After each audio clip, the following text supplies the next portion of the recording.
معمای افکار عمومی. چرا جامعه ایرانی اینقدر زود باور شده؟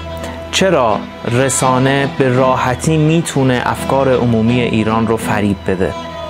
چه شباهتی بین افکار عمومی آمریکا و ایران وجود داره؟ یه چیزی که فکر میکنم اخیراً توی فضای مجازی خیلی وایرال شده، اطلاعات کم جامعه آمریکایی نسبت به دنیاست، نسبت به سیاست بین الملل و اتفاقایی که تو دنیا میفته.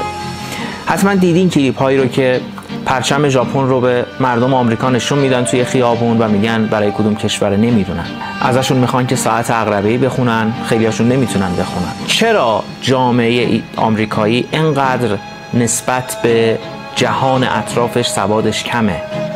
و این چه نسبتی با نقش آمریکا تو جهان داره به عنوان دولت و حاکمیتش و چه ارتباطی با ایران داره؟ آیا شباهت‌هایی توش وجود داره یا نه؟ اینا مسائلیه که میخوام تو این اپیزود از بالکن در موردش صحبت بکنیم. من بنیامین خلخالی ام، اینجا بالکنه. البته اینجا بالکن نیست ولی فضای بالکنه.